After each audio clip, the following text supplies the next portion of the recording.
un mois en forêt, dans la nature, sur l'eau, à faire des expériences de fou. J'ai jamais fait quelque chose de même de toute ma vie. Aussi le fait qu'on en a rêvé depuis toute petite. Le passage entre l'adolescence et la vie adulte.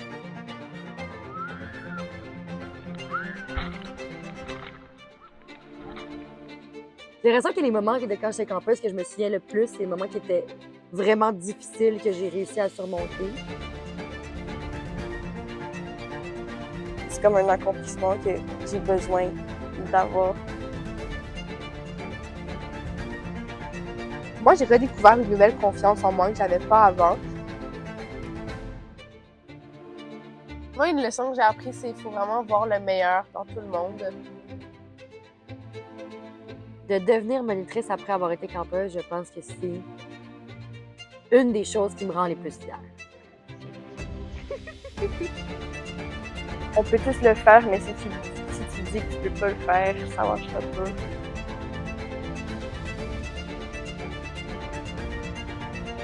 Je pense que le hype de l'arrivée la rend magique. C'est un moment unique. La sensation est tellement unique. Je te dirais, vas-y, c'est un magnifique défi. Puis tu vas te faire des souvenirs et des amis pour le restant de ta vie. Ça peut être une expérience qui peut changer ta vie au complet. Là.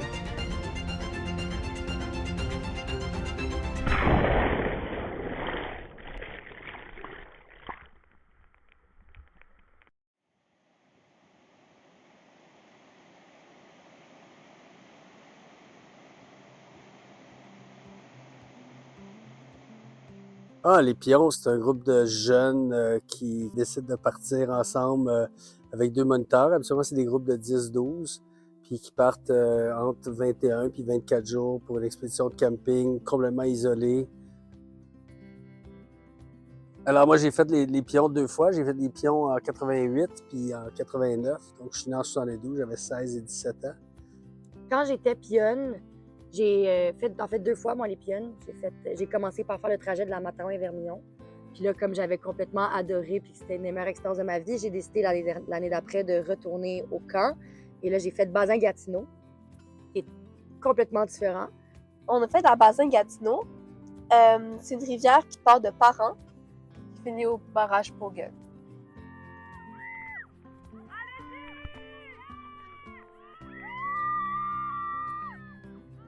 Puis cet été, là, c'est la première fois que j'étais monitrice sur les pionnes.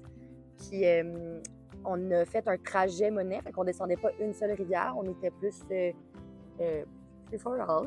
C'est ça, c'est le trajet monnaie. Donc, on prend le train. De Shawinigan, puis on a fait 9 heures de train jusqu'à la pourvoirie Monnaie.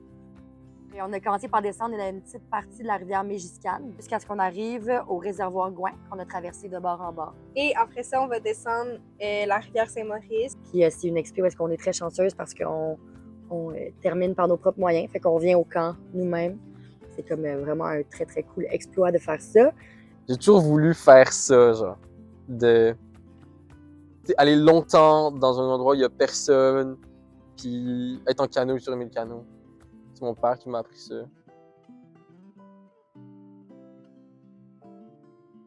Genre, j'ai toujours vu les pions comme les pionnes comme genre des grands aventuriers, des malades et tout. Puis je m'étais dit que j'allais jamais pouvoir faire ça parce que j'allais m'ennuyer et tout, que comme j'aimais pas tant ça, les expés et tout. Au début, je me disais ça. Cette année, j'en ai vraiment beaucoup parlé avec mes monites. Puis j'ai réalisé que cette année que je voulais vraiment faire les pionnes. C'est difficile de rester longtemps en expé et tout. J'avais tellement envie de vivre ça, là. C'est fou. Puis j'ai trop hâte.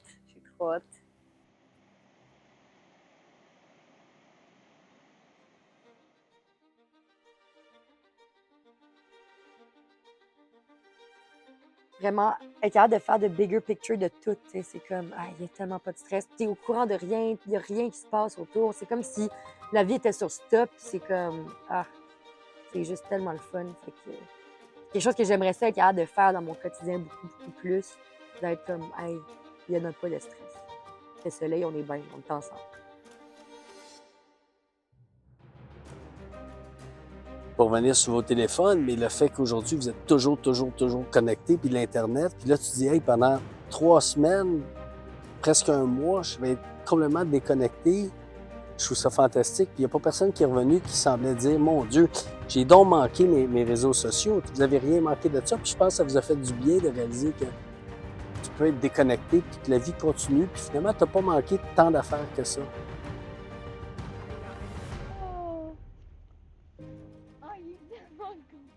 À un moment donné, à partir du jour 8, vous allez voir, on va commencer à trouver un confort là-dedans. Puis comme toutes les journées qu'on va être comme en train d'essayer d'un peu de se convaincre qu'on a du fun puis qu'on est bien avec les bas mouillés tout le temps, ça va devenir pour de vrai notre routine puis on va avoir du fun pour vrai. Puis toutes mes campeuses me l'ont dit, ça, que c'était vrai.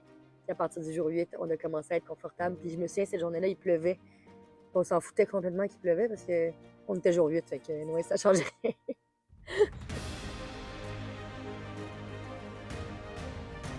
C'est comme quelque chose de tellement plus profond qu'on le pense. Genre, pour moi, c'est pas juste genre triper, aller en expert avec tes amis, genre faire du canot. C'est genre, pour moi, c'est vraiment un truc de grandir et de dépasser tout le temps.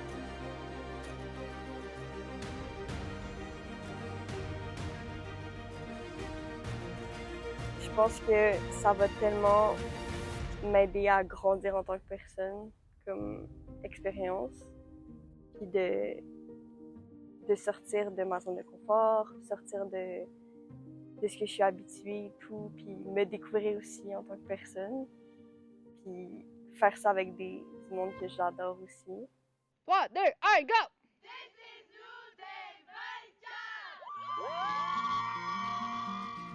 Pour moi, les Piennes, ça représente plus comme une aventure, quelque chose qui nous sort de notre zone de confort, de la routine. C'est une routine, mais c'est différent, puis ça fait que comme tu passes un mois ailleurs complètement, quelque chose qui est pas l'école, qui est pas la famille. C'est juste, c'est une façon de comme oublier tout ce qui se passe autour de toi, toutes les responsabilités. C'est juste comme, c'est un peu un rêve que tu fais. En même temps, c'est un accomplissement qui est quand même qui est pas négligeable. Et tu parles à des gens de cette expérience-là plus tard dans ta vie, puis c'est presque... personne n'a entendu parler de ça, des gens qui sont partis 23 jours, 21 jours en canot comme ça. Alors, j'étais fier d'avoir fait ça. Puis encore aujourd'hui, quand je dis ça à du monde, je dis « Ah, moi, quand j'étais jeune, je suis parti 22 jours en canot camping. » Puis tout le monde fait « Hein, 22 jours? » Tout le monde a fait une journée ou 2 journées de camping. T'es même pas capable de trouver du monde qui ont fait 7 jours, encore moins des gens qui ont fait 22 jours.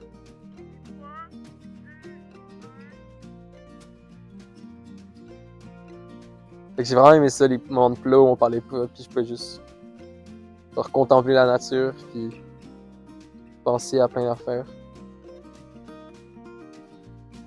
Quand on est arrivé au club principal sur le réservoir Gouin après notre journée interminable de 45 km, là, toutes les filles étaient un peu fâchées, mais qu'il y avait comme un plateau de légumes frais qui nous attendait.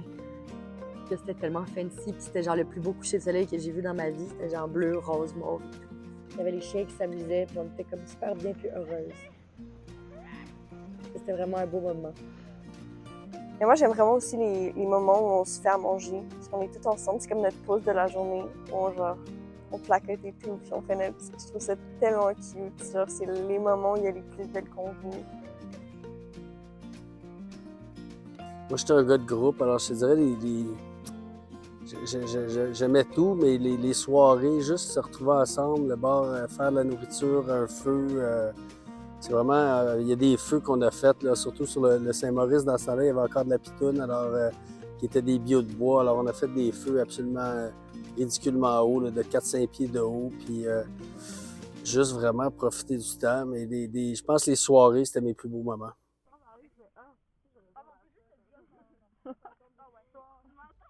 Je pense que les pires moments dans cette expédition, ça a été des moments quand je me suis sentie le plus impuissante par rapport au mood des campeurs, par rapport à comment elles pouvaient se sentir. On a une journée sur la journée 3, en fait, la première journée qu'on est arrivé sur le réservoir Gouin, qui est comme un immense réservoir très, très grand. Tu te sens comme un peu dans la mer. C'est comme vraiment intense. Dès qu'il y a du vent, t'es foutu. Là. Puis il faisait super froid cette journée-là. Au début de l'expé, il a fait très, très froid. Je pense qu'il faisait genre 13 degrés. À ce moment-là, il pleuvait, on était complètement trempés, puis on n'avançait pas parce qu'il y avait du vent. J'ai jamais eu autant froid de toute ma vie. J'avais de la misère à pagayer, puis c'était quand même pas mal derrière. Fait qu'on pouvait pas demander aux motrices, genre, qu'est-ce qui se passe, qu'est-ce qu'on va faire. Il n'y avait rien devant nous, est-ce qu'on pouvait s'arrêter parce qu'on est un peu comme à la mer, genre, fait qu'il fallait qu'on trouve une île. Puis là, quand on a trouvé une île, on voulait faire un feu parce qu'on était comme si on s'arrête puis on fait juste attendre que l'eau bout sur le brûleur, tout le monde va juste tomber en hypothermie, c'est super dangereux. Et là, on voit un chalet, puis là, on tourne au chalet. Là, les motrices sont comme, OK, ben on va aller dîner là. Puis moi, dans ma tête, c'est comme, on finit la journée tout de suite, je peux plus continuer. Ben, on n'a pas fini la journée, c'était juste le dîner. Puis elle était comme, ils nous laissent pas rentrer, mais on va manger à l'extérieur. Puis là, finalement, il y avait pitié de nous, là. Et un groupe de 12 filles en train de, genre, grelotter. Genre, ça n'a pas de sens. Fait qu'ils nous ont laissé rentrer, puis on a pu se réchauffer sur le bord du feu.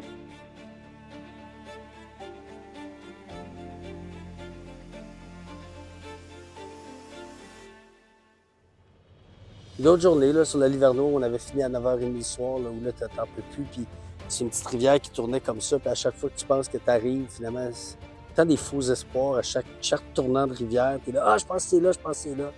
Puis trouver un site de camping avec presque pas de site, là, trouver une place que quelqu'un nous avait parlé. Et 9h30, puis t'as faim, puis là, tout le monde commence à chialer. Puis là, t'es comme fâché contre les moniteurs parce que pourquoi il est 9h30 puis on est encore en train de faire du canot avec une lampe frontale. Là. C'est arrivé que des fois on arrivait tard. Puis la première nuit, là, on a fait la bouffe sous la pluie. Il faisait noir dehors. Tout le monde avait froid. Genre, nos tentes étaient imbibées d'eau. C'était n'importe quoi. Mais on passe par-dessus. Puis genre, le fait d'être ensemble aussi, ça nous aide. Décrivez la journée en quelques mots. Moi, j'ai en 4 mots. Ok. C'était l'enfer! Je pourrais raconter toutes les pires choses qu'on a vécues, mettons, à quelqu'un, en pensant que ça serait quelque chose pour la convaincre, parce que pour moi, même si c'était des choses qui étaient pas le fun sur le coup, c'est comme ce qui forge une expé puis qui rend ça mémorable, puis qui est comme « Hey, c'était malade! »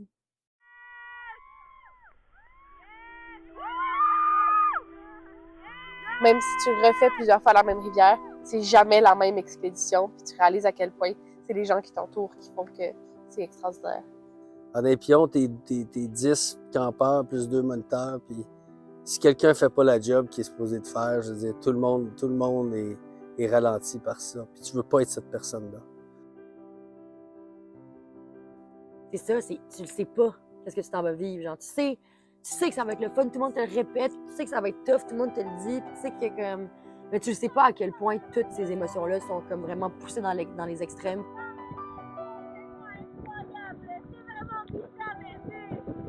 Bienvenue au Parc 14 sur la piste, les amis! Ouais! Profiter de chaque moment beaucoup. Tu te dis des fois, genre, c'est rien, ou juste c'est un autre moment de la journée, mais genre, tu vas pas nécessairement le revivre, ça. Puis, ça, il faut se rappeler de tout, là, je sais pas.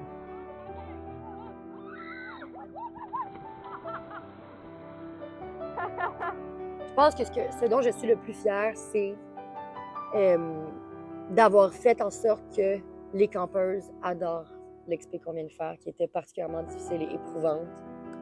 Qu'elles étaient quand même capables de trouver que c'était un défi qui était le fun à relever, puis qu'elles ont été capables de relever puis de faire comme c'était vraiment une belle expé. Yes, girl! Genre, oui, c'est long, mais ça passe vite. C'est tellement bizarre. Puis j'ai l'impression que je vais juste plus aimer ça que ça soit long. Genre, cette année, j'en ai pas eu assez. Genre, 7 jours, c'était pas assez long. Le sentiment de fierté que tu as à la fin, là, genre moi, voir toutes mes campeuses, là, les étoiles dans les yeux comme j'en ai jamais vu avant dans ma vie, d'être fière d'avoir fait ce trajet-là puis d'avoir réussi tout ça.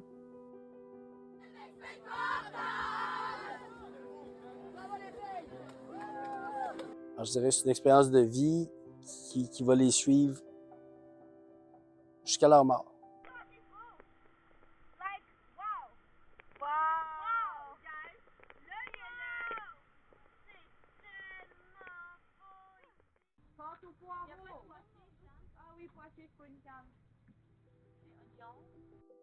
Dans le fond, au milieu de l'expé, on reçoit un ravitaillement. Fait que quand on est sur les pions, c'est à la 12e journée. Puis c'est à ce moment-là que le camp va comme nous rassasier en nourriture et tout. pour la deuxième moitié de l'expé.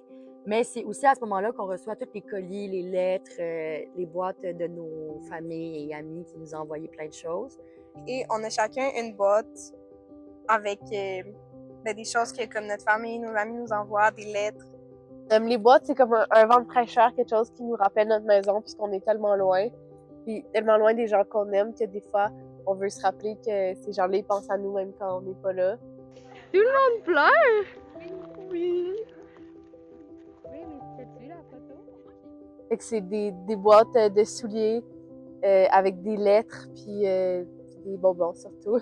C'est vraiment un moment qui est super touchant parce que c'est comme notre premier contact avec le monde extérieur depuis les 12 derniers jours. Puis on sait que c'est notre seul jusqu'à l'arrivée. Puis c'est là où est-ce que tout le monde nous donne de leurs nouvelles. On déballe des cadeaux. Des fois, on a des nouveaux boss secs. On est genre, yes, ils vont rester secs une minute.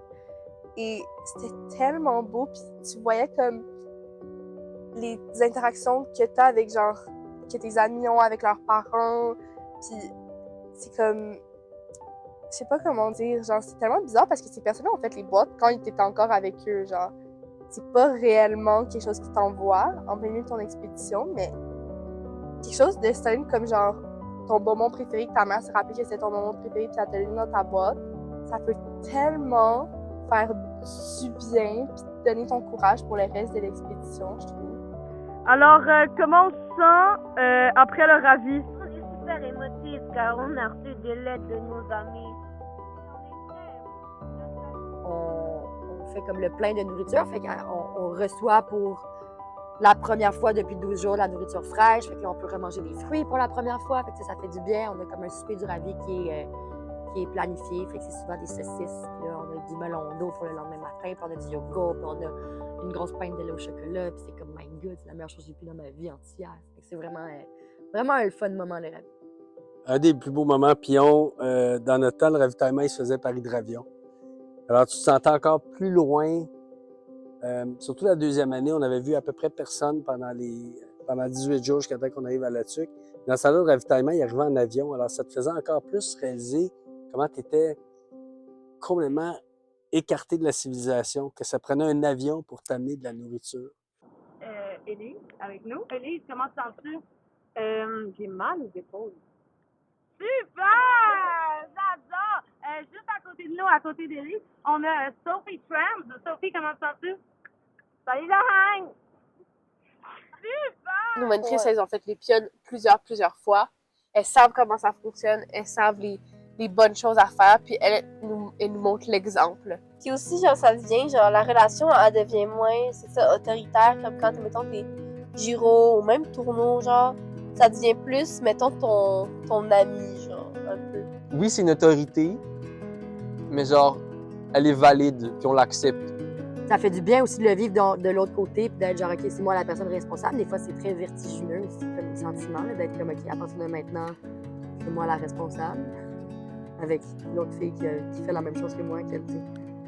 C'est comme ça devient un peu tes grandes sœurs aussi, parce qu'ils t'apprennent tellement de trucs, sans pour autant que ce soit genre un prof qui t'apprend des trucs. C'est vraiment comme une sœur, une amie qui est là pour comme te faire avancer et tout. Ouais, je trouve que c'est quand même grande sœur, petite sœur. Il y a des moments où est-ce que t'es comme, oh my God, je les aime tellement plus que tout au monde. C'est genre ma famille, je les aime tellement. Puis l'autre fois, t'es comme, vous êtes débiles, genre. C'est comme, je peux pas croire que vous avez fait ça. Voyons donc, tu sais. Puis après, à découvrir, c'est comme personnellement des gens tellement profondément. Parce que tu passes des moments extraordinaires avec ces personnes-là, puis parfois difficiles, et tu vois le pire, le meilleur. Pour moi, quand je pense au pion, je pense vraiment au groupe, genre aux moments difficiles, mais qui étaient super faciles parce qu'on s'aimait tellement. Et comme on pouvait avoir du fun n'importe où, n'importe quand. Je sais pas comment dire, mais que là, vu que t'es avec eux, t'apprends à les connaître tellement profondément. Puis tu te fies pas juste aux apparences, aux premières impressions. T'apprends genre vraiment à connaître la personne. Puis des affaires que comme en ville, tu vois une personne puis tu vas genre, tu peux direct la juger puis juste jamais apprendre à connaître cette personne. Puis ça aurait pu être une des meilleures rencontres de ta vie.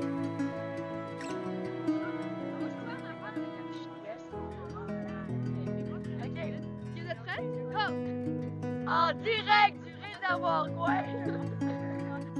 Comme pas j'ai pris, mais comme toutes ces filles-là, ils m'ont donné quelque chose.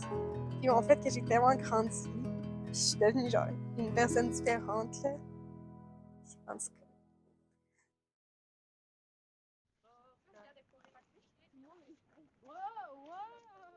C'est quoi, flash en personne? Flash en personne?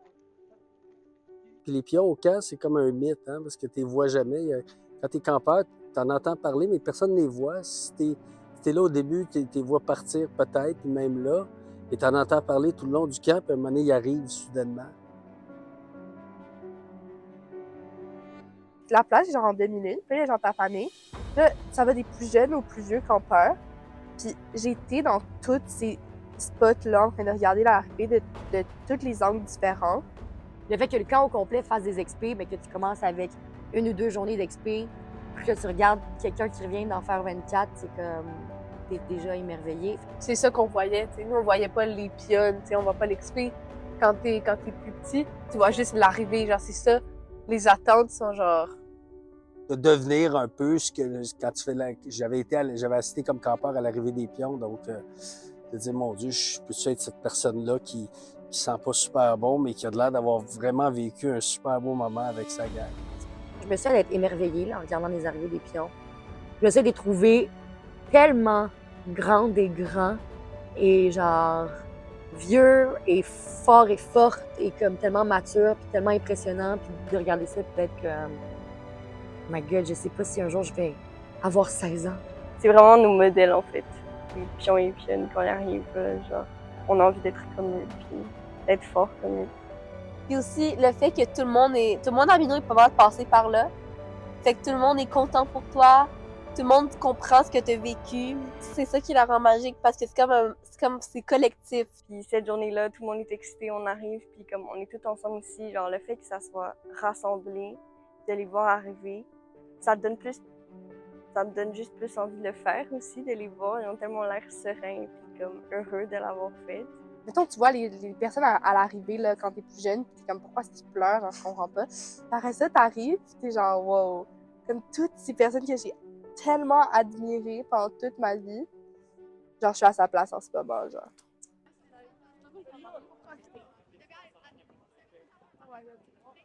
On attend, on est comme cachés. Puis là, il y a tout le monde sur la plage. Il y a tout le camp, il y a tous les parents, la famille des campeurs qui sont sur les pions. Et là, on commence à avancer, tout le monde en ligne. La P1 à la P6, on était tous en ligne. T'es à côté des personnes, mais tout se passe dans ta tête. Comme, t'as hâte de voir tes parents, t'as hâte de voir les gens que t'aimes. Mais en même temps, t'es tellement triste que ça soit fini. C'est un peu la tristesse que ce beau voyage-là va se terminer bientôt. Là, on a un coup de sifflet qu'il faut qu'on se tourne. Fait que là, on se met face à la plage. Un autre petit sifflet, on commence à tout taper avec nos pagaies sur nos canots. Et là, il y a le dernier coup de sifflet, puis ça, c'est comme la course. D'y aller puis de pas savoir à quel point c'est tellement le fun jusqu'à ce que tu le vives. Dans la course de canot avant d'y arriver, c'est comme tellement bizarre parce que t'as tellement hâte d'arriver, mais en même temps, c'est comme la fin, fait que tu pleures, mais t'as comme le sourire ici, mais t'es genre « Ah! » Ma mère, elle l'a juste vécu en tant que mère qui vient me regarder, tu sais, arriver. Puis elle était comme, il y a quelque chose dans l'air qui fait en sorte que c'est comme... C'est fou. Elle était comme, c'est indescriptible à quel point il se passe des affaires, puis t'es comme, tout le monde est fier, tout le monde pleure. Tout le monde pleure. Je pense que j'étais pas mal plus émotif de voir ma fille arriver. Puis elle avait les larmes aux yeux aussi. Puis là, j'ai comme tout de suite vu que, ça a été une belle expérience.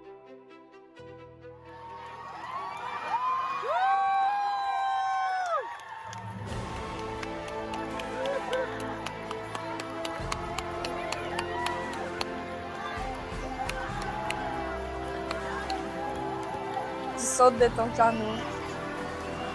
Puis là, tu fais un gros colleux à ta cou. Puis après ça, tu fais un gros câlin avec tout le monde de ton groupe. Puis tu fais un gros câlin à tout le monde, puis t'es comme, je suis tellement fière de vous, puis t'as envie de partir du câlin pour aller voir ta famille, genre, d'aller donner un câlin aux autres personnes que t'aimes, mais en même temps, t'es genre, c'est la fin. Moi, je me sens d'être tellement partagée entre les deux sentiments.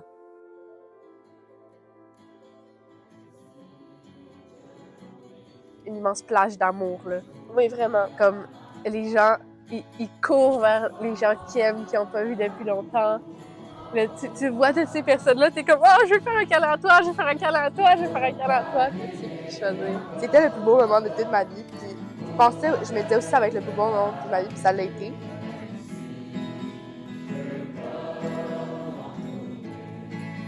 C'était vraiment une des plus belles journées de ma vie, si c'est pas la plus belle journée de ma vie.